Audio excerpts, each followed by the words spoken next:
परिचय। राहुल देखो, मेरे पास 20 कंचे हैं और मेरे पास 22 कंचे हैं। अरे वाह, मेरे पास तो तुमसे ज्यादा कंचे हैं। तुम्हें पता है कि हम अपने आसपास की चीजों को गिन सकते हैं, जैसे सब्जियां, कारें इत्यादि।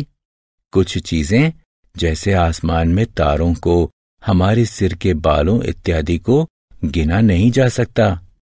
राहुल, गणितीय रूप से तुम पूर्ण संख्याओं के बारे में बातें कर रहे हो। बच्चों, आइए हम इस पाठ में पूर्ण संख्याओं के बारे में विस्तार से अध्ययन करें। उद्देश्य। इस पाठ के अंत में आप निम्न करने में सक्षम हो जाएंगे: प्राकृत संख्याओं तथा पूर्ण संख्याओं की सूची बनाना, एक संख्या रेखा खींचना, संख्या रेखा पर जोड़, घटाव और गुणन का प्रदर्शन करना, पूर्ण संख्याओं के गुणों की चर्चा करना, तत्समक अवयव की चर्चा करना, पूर्ण संख्याओं में तत्समक अवयव के प्रतिरूप, प्राकृत संख्याएं। हम चीजों की गणना करने के लिए 1, 2, 3, 4 इत्यादि का प्रयोग करते हैं। गणनीय संख्याओं को प्राकृत संख्याओं के रूप में भी जाना जाता है। किसी भी संख्या में 1 जोड़ने पर उसका परवर्ती प्राप्त होता है। उदाहरण, 20 में 1 जोड़ दिया जाए तो इससे 21 प्राप्त होता है, जो कि 20 का परवर्ती है। किसी भी संख्या से 1 हटाने पर हमें उसका पूर्ववर्ती प्राप्त होता है। उदाहरण, 20 से 1 को घटाने पर 19 प्राप्त होता है, जो कि 20 का पूर्ववर्ती है। पूर्ण संख्याएं। पूर्ण संख्याओं में शून्य एवं सभी प्राकृत संख्याएं शामिल होती हैं। स्मरणीय बिंदु निम्नलिखित हैं। सभी प्राकृत संख्याएं पूर्ण संख्याएं होती हैं।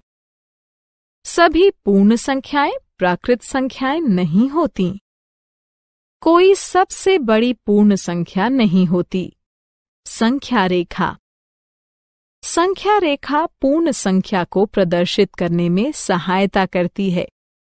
एक संख्या रेखा का निर्माण करने के लिए हम प्रायः एक सरल रेखा खींचते हैं एवं रेखा पर एक बिंदु का चयन करते हैं तथा इसे 0 से अंकित करते हैं। इसे मूल बिंदु कहा जाता है।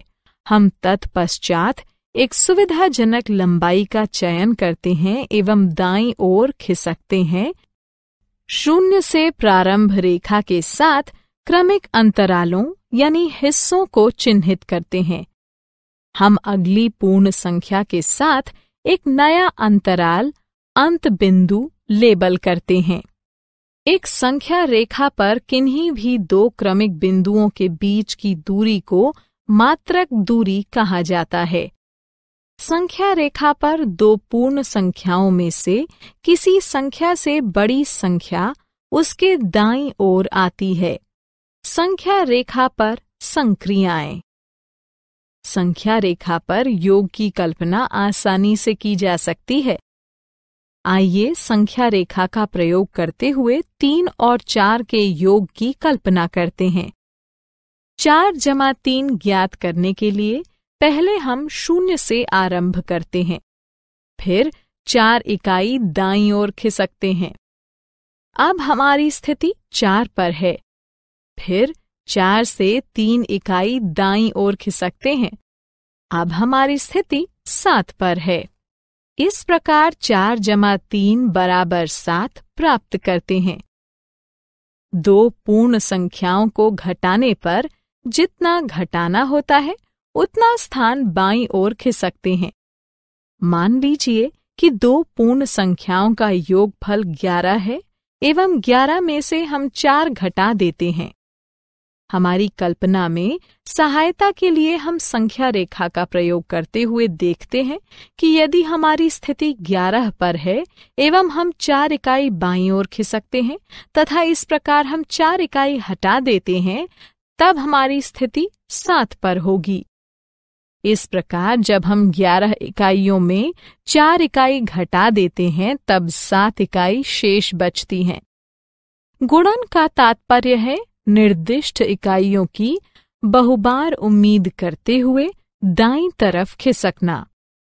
उदाहरण के लिए 2 गुणा 5 0 से आरंभ करते हुए एक बार में 2 इकाई दाईं ओर खिसकते हैं। ऐसे 5 बार खिसकते हैं, आप 10 पर पहुंच जाएंगे। अतः हम कहते हैं 2 गुणा 5 बराबर 10 है। पूर्ण संख्याओं के गुण। किन्हीं भी 2 पूर्ण संख्याओं को जोड़ने पर योग राशि भी एक पूर्ण संख्या ही होती है।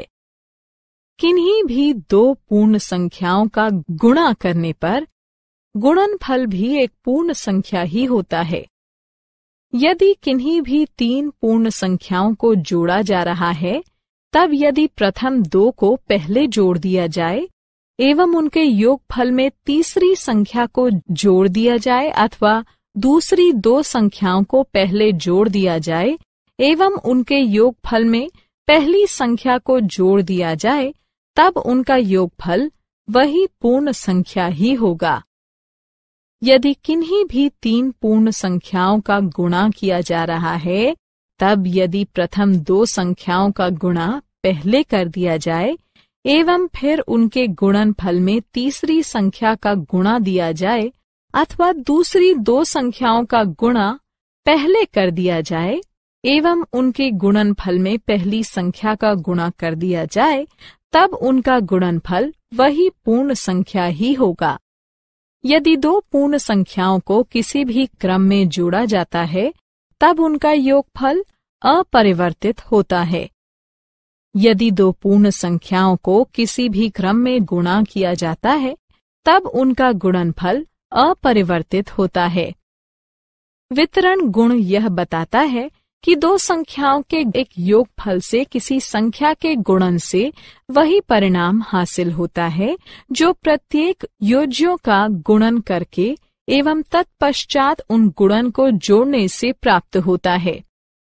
उपरोक्त गुण घटाव और विभाजन के लिए लागू नहीं होते हैं। तत्समक अवयव।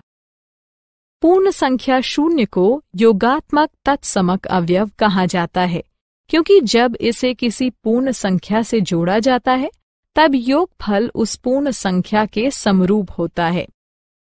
पूर्ण संख्या 1 को गुणात्मक तत्समक अवयव कहा जाता है, क्योंकि जब इसका गुणा किसी पूर्ण संख्या से किया जाता है तब गुणनफल उस पूर्ण संख्या के समरूप होता है।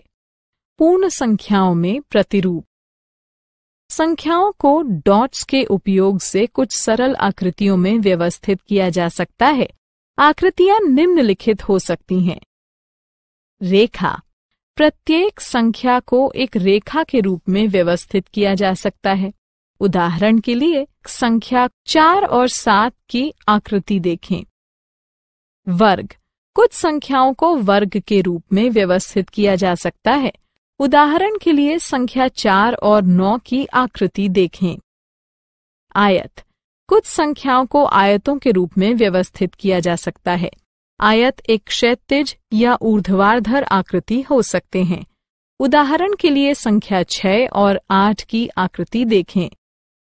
त्रिभुज। कुछ संख्याओं को त्रिभुज के रूप में व्यवस्थित किया जा सकता है। उदाहरण के लिए संख्या 3 और 6 की आकृति देखें।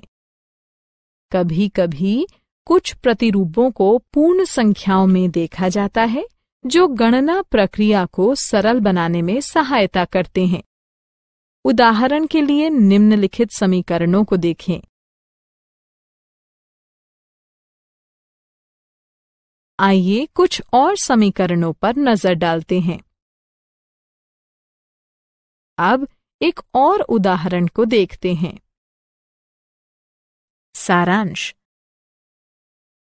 आइए हमने जो कुछ सीखा है उसे संक्षेप में दोहराएं। प्राकृत संख्याएं 1, 2, 3, 4 इत्यादि होती हैं। पूर्ण संख्याएं इत्यादि होती 0, 1, 2, 3, 4 हैं। संख्या रेखा एक रेखा के रूप में संख्याओं की दृश्य प्रस्तुति है। एक संख्या रेखा पर जोड़ना, घटाना एवं गुणा करना सरल होता है। पूर्ण संख्याओं के गुण में सम्मिलित हैं संवृत, साहचर्य, क्रम विनिमेय एवं वितरण गुण। पूर्ण संख्या एक प्रतिरूप का पालन करती है।